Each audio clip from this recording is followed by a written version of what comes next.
Welcome to the Pivot Point podcast. This season, I'm focused on sharing ideas and stories from experts on diversity and inclusion. In this episode, I'm going to share some ideas and insights from my guest expert, Simone Morris.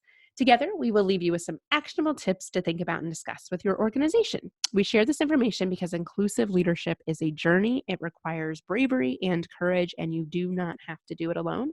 At Next Pivot Point, I believe we are stronger together. We are one. So we're going to dig in to this week's expert and talk with Miss Simone Morris, who is really an excellent collaborator and friend of mine. And Simone and I have gotten to know each other over the last several months. It feels like much longer than that, but we have a shared love for diversity and inclusion, especially in those conversations with our children. So we'll get more into that in a moment. But I want to introduce Simone Morris. She is founder and CEO of her own business, Simone Morris Enterprises, and she's a dynamic speaker who empowers professionals and with inclusion know-how and solid behaviors to own their careers. She has passion for inclusion, career ownership, goal setting, and action planning that will inspire you to greater success. And she's done signature talks all over the country with organizations and been featured with Thrive Global, SAP, Glassdoor, and many more. And so welcome, Simone. I'm so happy to have you on. Thank you so much, Julie. It's a pleasure to be on your podcast. Well, tell us, how'd you get into this line of work? How does somebody do diversity and inclusion speaking for a living?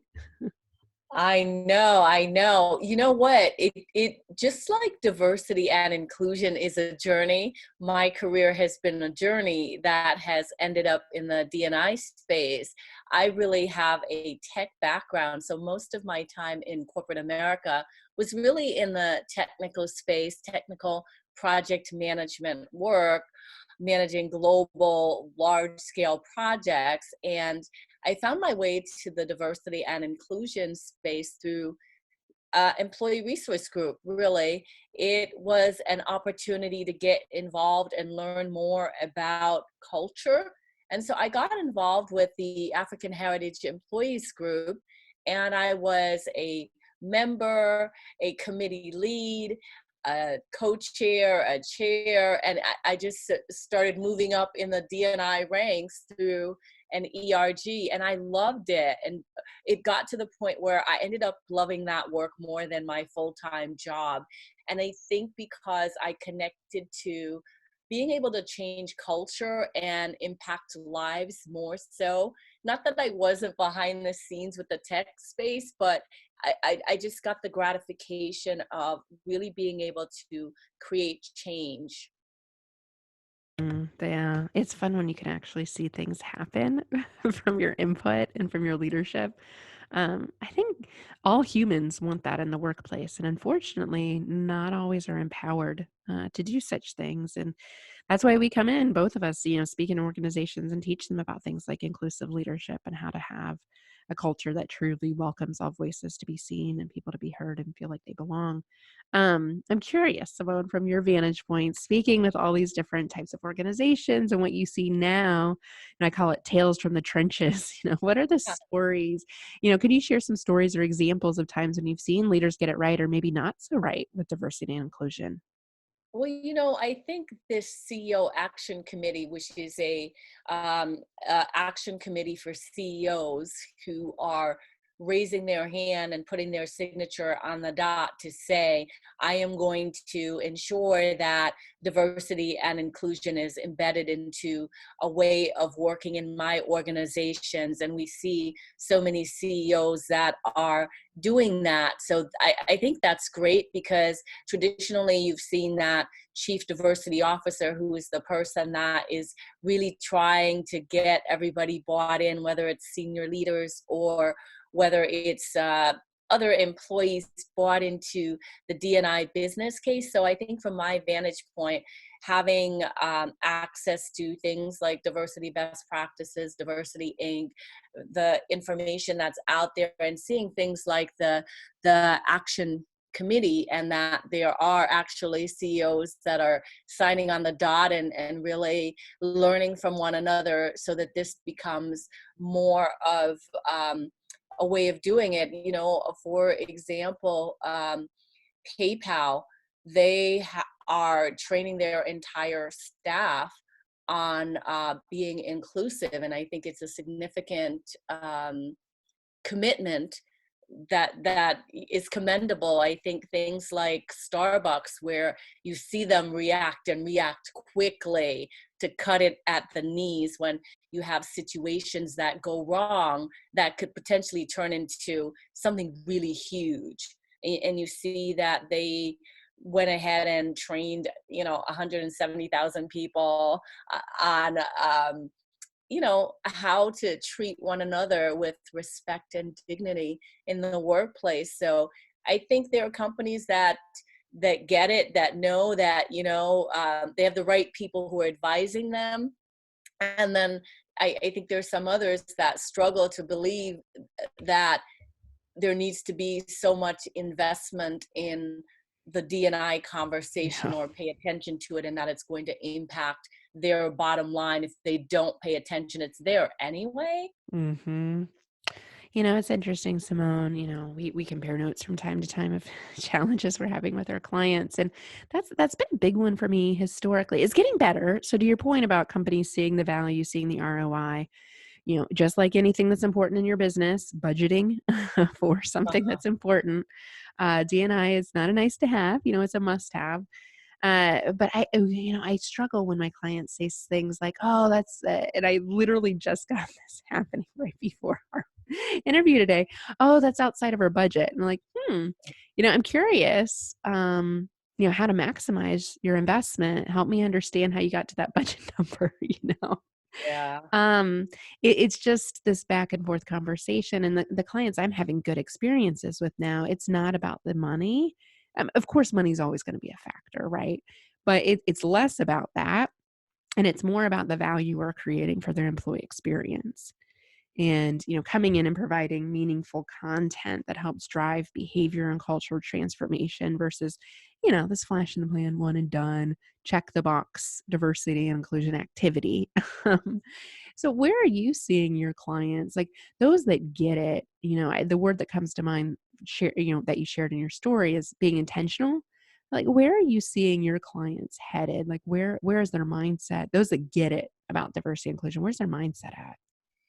Well, I think the people that get it, they know that they have to continue learning and they have to make space for it.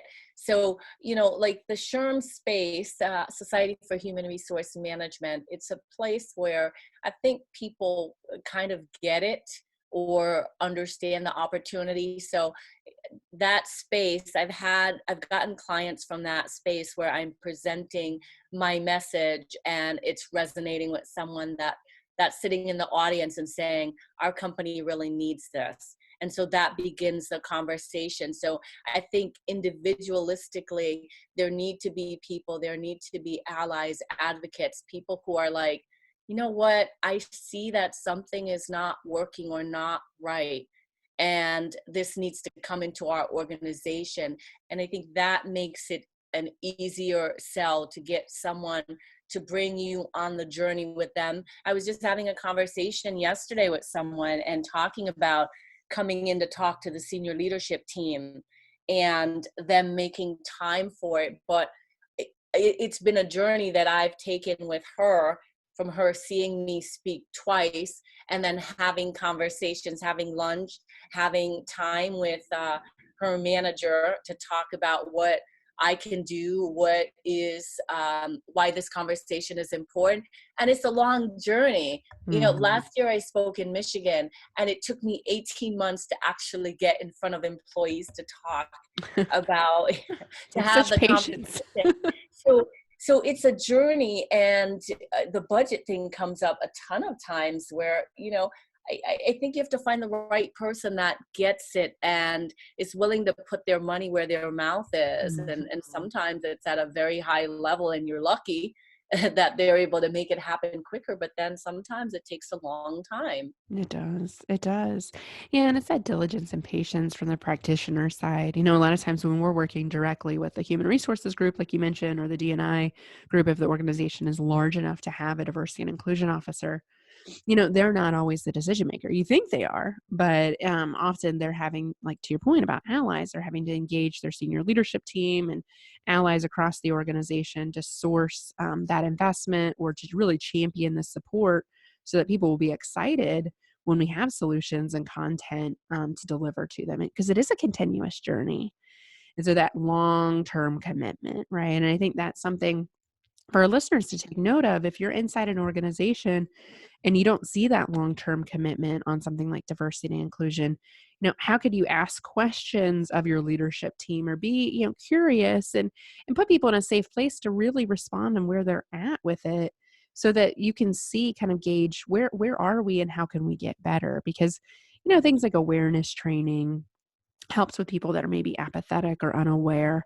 But as you progress down that I call it the ally continuum, you start to get more traction on, these are the actual behaviors we want to take. These are the things we expect for you as a leader with regards to diversity and inclusion. So it's a journey, and we got to meet It people where they're at. absolutely is.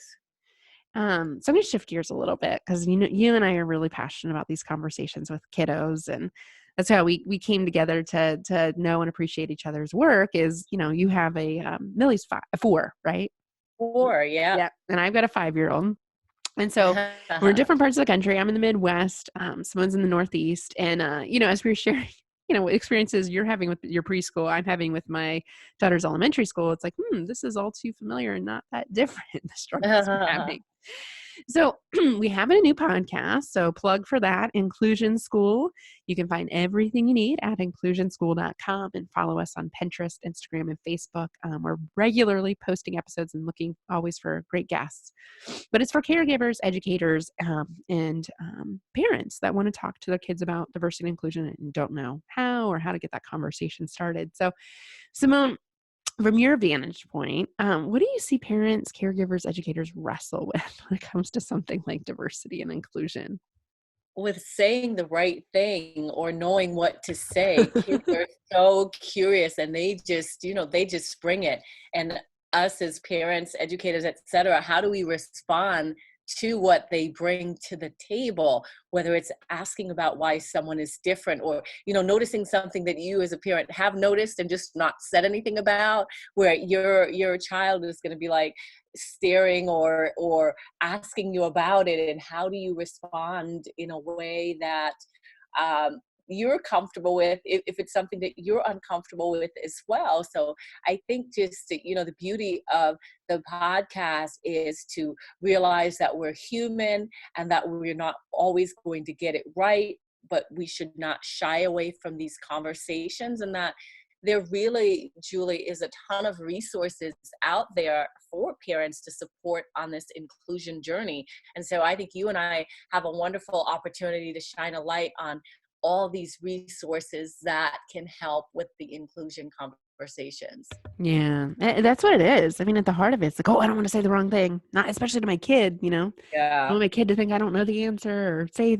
something that would label me as a something ist. Yeah. And being Black History Month this month, I think you and I have traded notes on how to kind of thoughtfully help people understand that these are conversations we all need to be having about our history, because Black history, African American history, whatever language you want to use, is all of our history as Americans. We can't just put that on Black people to educate us about that.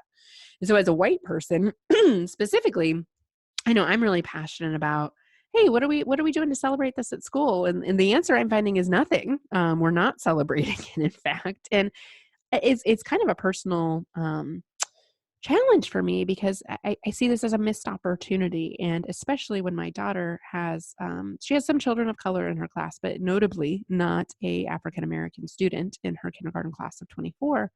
I see that as a problem. And I get that white people don't feel like it's maybe their place to talk about something like race. Um, but the more we all lean into this conversation, and just to your point, we don't have to have all the answers. Like, just be curious, read a book, for example. I'm going to the library to do some detective work later this afternoon, but you told me to do that. And I thought that was a great ally move. It's like, you need to ask your school you need to get some books and read them to Jane, and it'll be fun to trade stories on what our kids say about the books, right? Is it Yeah. really that different? I doubt it is. But I was sharing with you as we got this episode started, like, I'm concerned. I mean, Jane's at that age of 5 where if she doesn't start to see people of color, especially African American and Black kids, and play with them, like, she may think that they're the other and they're not like her, and that's concerning as a parent, and I feel the need to to supply her with information and content so she doesn't go down that road. And it's hard. I think this is so hard as a parent because these are delicate conversations. You're not gonna have the answers, you're not gonna be prepared, but it's a bit of a dance, and I think my and I wanna know your mindset around this when I read the books, is to not pretend like I have the answers and to really put myself in, like, the child's mindset of curiosity. As adults, we forget how to be curious, and I just wanna be like, "This is a gift that a 5-year-old can give me, is just seeing things for what they are instead of all my interpretations," because we have to undo all of our own experiences, so that's what I'm gonna try to do, but, what would you think about, like, the mindset around this? Like, what would you offer to parents that wanna go there, but you're just mind it's hard to even get prepared mentally to get there?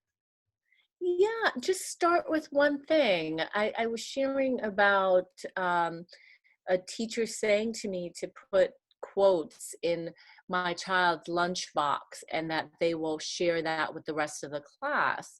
I mean, last month I went and spoke about Dr. Martin Luther King and read a book, and Julie and I talk about that on the podcast, how I stumbled around with that because I had a hard time finding a book that that I didn't feel 100% comfortable with sharing because it was bringing up words like slavery where, Yeah.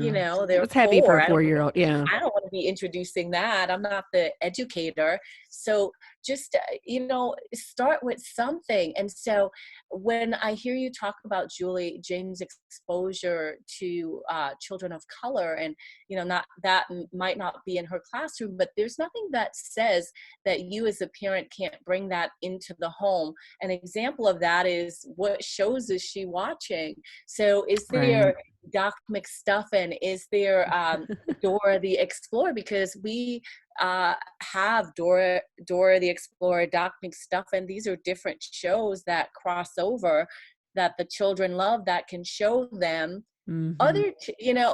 expose them to it if they're not having it in the classroom. It could be magazines, whether it's the Highlights magazine or Yep, something she's like got that, that, yep. in shows, books. There are other opportunities, even as you think about vacation, where you go. So are you more intentional about going to a place that has some of the diversity Mhm. exposure? The restaurant that you go to, Yep, is there going to be an opportunity? Let's say maybe there's a Jamaican restaurant in where you are. And so that's going to give them a different exposure opportunity. So just kind of, yeah, I think you have to do your research. yeah. That's what I found when I tried to read. It wasn't that quick for me to just grab a book and run into school. I then was like looking through the book and like, oh man, like this is not a good one. How about another one? And I partnered with the librarian and we were on the hunt for the best book. And then I thought, you know what? In February, I'm going to do some research of videos that I could show. And I think I'm going to create a poster board and just talk about 4 different people. Make it a lot Mhm. easier to digest because their attention span can go because, you don't Yeah. want to go that deep, but you just want to introduce some things to them. Mhm. Oh, I love all those ideas. So restaurants, that's a great tangible thing. I hadn't thought about it that way. We do go to a Mexican restaurant and a Japanese restaurant quite a bit, but yeah. Yeah, I think we can do better there. I think your idea about, yeah, the shows they watch, and, I was a big fan of Doc McStuffins for all the reasons you're suggesting, like a woman doctor of color. Like, she's never gonna know that's not possible. Amazing.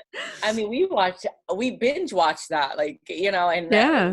we watch it over and over again. So The phase lasted for maybe, I wanna say 8 months. It was less than a year. It was more than 6 months, but I think she flew through that at, like, 2 to 3. And she did move on to Moana, which I was also very happy about, and we've done quite a bit of Wonder Woman, and Captain Marvel, who nicely nice. has, a woman of color in that film alongside her. So I try to be really intentional about it. Like there's no Barbies a lot in the house, but if there's superhero action figure that happen to look like a Barbie, it's okay. You know what? Mattel is doing an excellent job. Mattel now has Barbies that are different colors. So Yeah. we're having to be intentional about the Barbie selection. Yep. So it's not just one color. They have Barbies that uh, have autism, that are in wheelchair. They are on the move with this diversity and inclusion thing, actually. Yeah. No, I agree. They're getting better. There's been some really good things that I've been tweeting about that they're doing recently. And they tried to do like a more full figured Barbie that actually could Mhm. live on for real at those dimensions. I don't think it went over so well. People didn't respond to it. So as parents, if companies are taking steps, like we need to meet them where they're at and like salute that. Because I can tell you, I do a lot of homework on Christmas presents and her birthday's coming up. So giving guidance to other parents because I know she's going to get some things that I'm not going to love. And, we were having conversations about that right now. Is like, Mom, I know you don't like Barbies, but if they're strong Barbies, it's okay. It's like finding some middle ground because I don't want her to like, secretly stash a whole bunch of Barbies under her bed. That's hilarious. Oh my But god. back to color, I mean, I think really thinking it's so much better than it used to be, and I know as parents, we often whitewash this as like, "It's so much better than I was a kid in the '80s and '90s."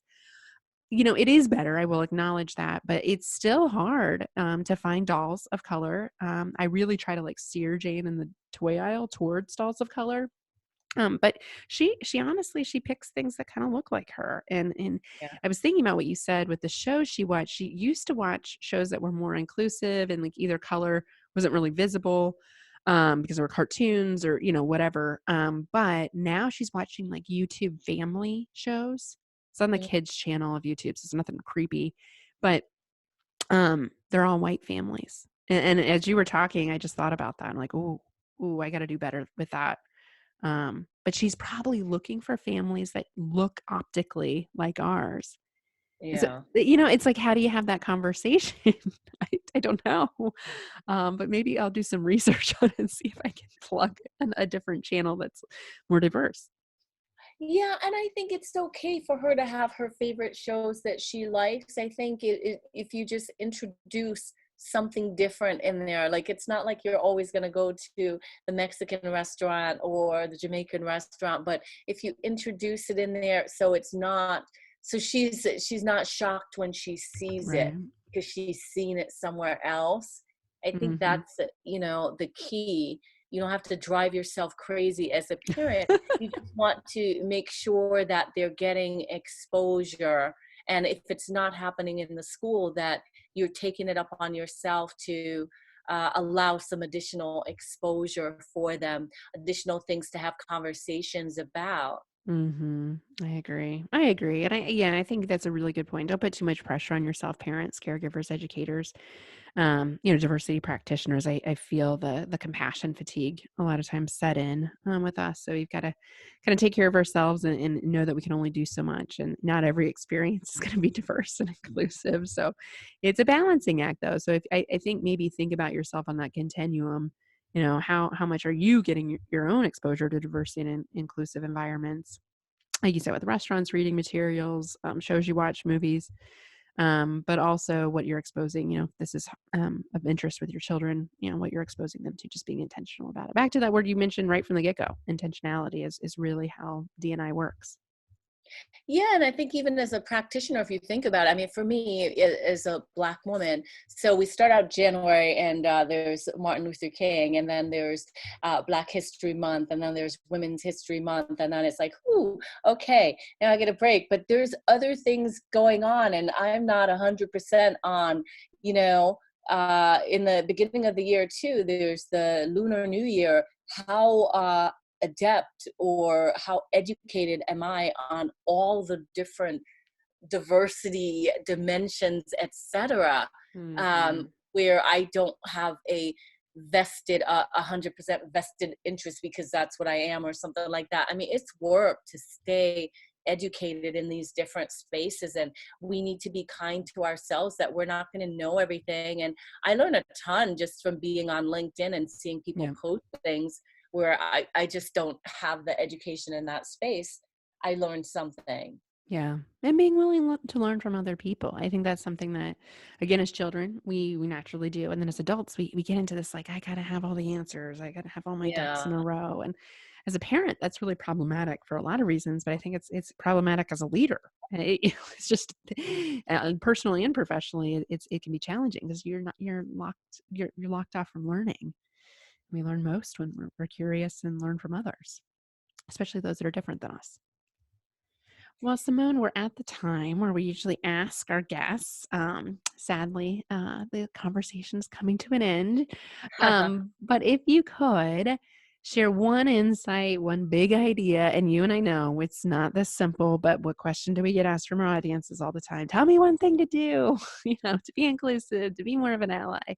What would you recommend that our listeners do if they could just prioritize one thing? I would say to be brave, to be brave and to be open to conversations. And what I mean by that is that there's so many things that are happening in the world. And, some of it is scary where you really don't want to go there with the conversation. But part of this journey is being brave to allow conversations to happen. And I challenge organizations to allow conversations to happen. I mean, I clap my hands to companies like Boehringer and Ingelheim, which is a pharmaceutical company, because they brought these actors in to demonstrate challenging conversations and how it might be making your employees feel. So if Mhm. I go to, things that are happening in the Black community that are hush hush, that cannot be mentioned, even though it's like in your face on the TV or whatever, and the conversation is not brought into the organization, I think that's a challenge. Whether it's in the gay community, and Orlando happened, and you can't just avoid it, whether it's Mhm. avoiding talking about it on social media, avoiding talking about it in the workplace, because you can't avoid these things and then say, bring your authentic self to work. It just does not work, because I'm filtering based on the pain that I'm feeling, or I can't say this because no one wants to hear it and they Yeah. don't care. So it's like creating space, being brave to allow conversations, real talk conversations. I love that we had a real talk conversation on our podcast, but Mhm. allowing real talk to happen because it's there anyway, whether you talk about it or not. It's Mhm. like the elephant in the room Yep. that's not being mentioned. So I think that's what I would say, that, try to create space to have inclusive conversations and to allow people to mess up and in service of learning. Mhm. Yeah, I love that. Brave. Brave. I mean, these are brave conversations. I used to say safe conversations, but for a lot of reasons, that's not right. To have a safe conversation about this is impossible because you're holding back. And like you said, you're not acknowledging the elephant in the room, and we're dancing and pretending these peripheral things that really matter to people. You Yeah. think about, things that happen in the news, things that Look happen at the socially. conversation about women. Look at the conversation that's happening around women, and Yeah. we don't need to wait for Women's History Month today. There's a lot of conversation, and I feel like the safe the safe ones are being had, where it's like, okay, we need to have women in leadership or women on boards. Those are the safe one, but there is some big meaty stuff that's happening where the conversation's just not being had. Well, I have a client right now that's like, you can come in and talk, but we need to define boundaries up front, and you're not allowed to talk about pay inequality. And I was like, "Ooh, Yeah. that just told me a lot."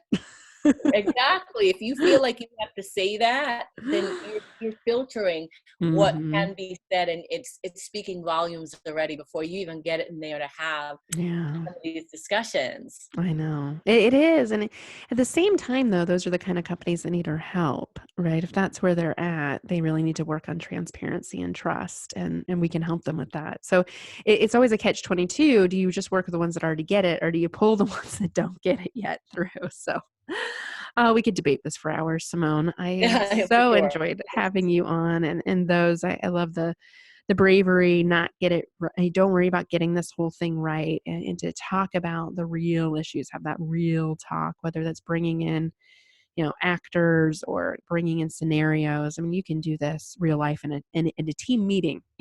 You can surface a scenario and unpack it candidly and bravely with your team. You'll build trust and you'll get more out of your team if you do that. Um, but anyway, we're going to wrap up for today. But before we do that, Simone, how can our listeners follow you? How can they get in touch with you?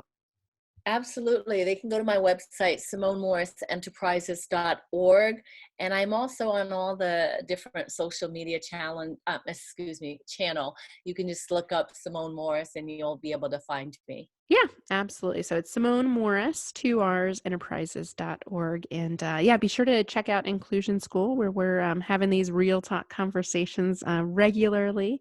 Yeah, if you're interested in being on the show, check us out at inclusionschool.com. You can subscribe and also ask to be a guest. So we'd love to have you if this conversation resonates with you. So Simone, thank you so much for being on the show. I so appreciate your insight. It's always a pleasure to talk with you. Yeah, me too. Me too. Thank you for having me, Julie. I appreciate the opportunity. Did you know that you can find all 5 seasons of our 50 plus episodes at nextpivotpoint.com? And you can sign up for a complimentary 7-day preview of our new program, Lead Like an Ally, and order our new book, Lead Like an Ally. I appreciate you listening to this episode. Who do you know that needs to hear this message? Hit the share button. Connect with me on LinkedIn. I post daily about this topic. Simply search Julie Kratz, Kratz. I host this podcast because I believe we are stronger together. We are one.